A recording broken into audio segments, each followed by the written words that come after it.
Hi, welcome to the Studio G23 podcast. I'm Megan Chapman, and I'm joined again by Stuart Bremner, who's going to be asking me some questions about my art, my studio practice, and anything else that comes up in the mix. Thanks for being here. Hi, Stuart. Hi, Megan. This week, I believe that you titled your paintings. Yes, I did. There's 13 total paintings in this series. 3 still need a little bit of work, but 10 of them have now been titled. So, tell me, how do you come up with titles for the paintings? Obviously, they're abstract expressionism. It's not like you can say, this is a painting of a haystack. What's the process? Right, that's a good question. Well, I do realize that not everybody responds to abstract art easily or readily. They may want to, but they need a little helping hand. Over the years, I've found that titles that are almost like little stories or vignettes sort of help bring the person into the piece. And because I feel most of us are comfortable reading, and so if you give a slightly longer title that gives them something to read and hold on to, the work is instantly more accessible, even if the style isn't normally their thing. So that's a really important part of your process then. Yes, I love titling my work. It's not easy by any means, and I'm sure there's been more than a few pieces that probably have the same or very similar titles in my body of work over the past 20 years. But titles are extremely important to me. And are there any titles from the current series of paintings that you particularly enjoy? Well, I've already received some good feedback on a title that is Fragile Once More. That's for one of the new pieces. People seem to really be responding to that title. Another title I really like is A Delicate Balance. There's lots of, I love words, and I love the way words sound together, and I like that little hook. So they're a way into the painting, essentially. Now, I believe another way to access your paintings is through the statement that you write, and you have a statement for your new series.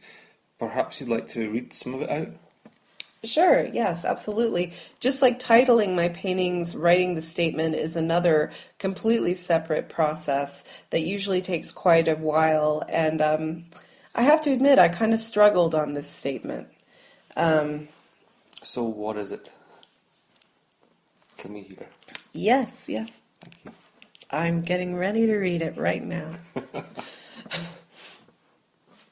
Sometimes I feel bound by place, space, and time.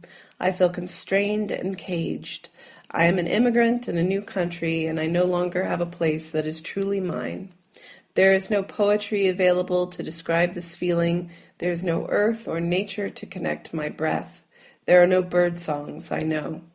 There are these paintings. In fits and starts behind my closed studio door, I find myself again on solid footing and learn the language once more of standing tall and strong in the one thing I can count on, painting. During this time, I live for that moment when a charcoal line meets vibrant paint and the surface of the canvas becomes electric. The charcoal is a direct extension of my hand. The motion created along the painted surface, as it splinters and cracks with its rich yet fragile quality, entrances me. My materials seem to know my secrets and can express them long before I realize what they have done. These paintings hold my fears, my love, and my dreams.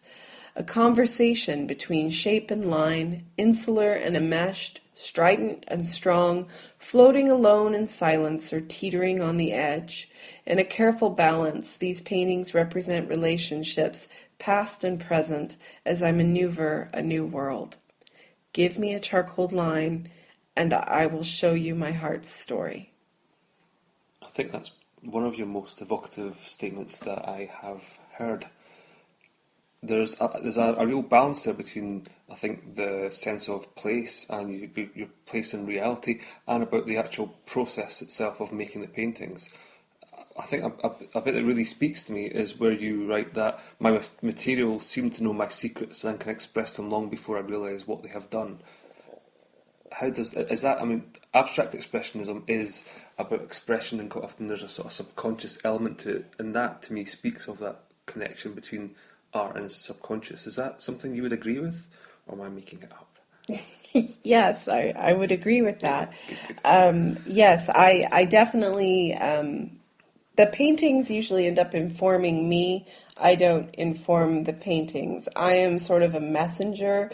The paintings come out of me organically, intuitively. They know what I need to express long before I know. I just have to show up and be the conduit. And then it's usually much later after I've spent some time with the finished works. And that's one reason the process takes so long, that I can then really see, oh, this series is about this. I see it now. The paintings always know before I do. And the titles of each painting is part of how you get to know what they are. Perhaps. Yes, yeah. Yes, absolutely. Like I said, it's a separate process. I have to clue into the work, spend time with it, hang around with it, listen to certain music. It's almost like snake charming. So, okay. Well, just roll with it. Another charming this week is Saatchi. You've launched your paintings. Yeah, thanks. That was a nice link there. I hope you like it. Yeah. You launched your paintings this week on Saatchi.com. Now, this is quite a new thing for you. First of all, what was it that attracted to you using Saatchi? Well, here I am 20 years into my art career, and I'm essentially starting over in a new country. So it seemed like a fitting time to start over in the way I market and promote my work and the way I sell my work. Right now, I'm still making new connections and gallery connections here in Edinburgh. And so it seemed like Saatchi online and having a set of these pieces as prints would be a great stepping stone, because number one, as an artist, once you make them and you've got the words in place and everything else, you just want to get them out into the world. You want them to be seen, and that's really crucial to that's part of the creative process as well, is getting them out there. And this seemed like an ideal platform for me to do so. So currently you're showing the paintings on Saatchi where the patrons can buy prints of them. Yes. Have you any plans to then sell the paintings there, or perhaps exhibit the paintings somewhere in the real world? Yes, absolutely. I mean, my goal is always exhibitions. So I will be looking for gallery representation around Edinburgh and beyond.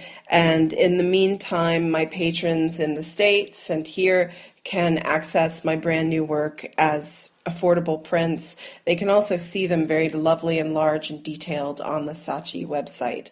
But yes, I'm always, there's no substitute for seeing art in the flesh. And that's my next big hurdle ahead of me. Finish the last 3 paintings and get these paintings into a gallery or art center and have them seen and appreciated by the world. Well, that sounds like it's got some pretty exciting times coming for you. And I think that's it for the questions this week. So thank you for answering them, and I'm looking forward to asking some more next week. Great. Yeah, thank you for being here and asking them. That wraps up this week's edition of the Studio G23 podcast. Thank you so much for joining us. And please do feel free to connect with me on my Megan Chapman Facebook art page. That's where I'd love to get your questions for next week's podcast. Also, you can find my latest series at saatchiart.com/Megan Chapman.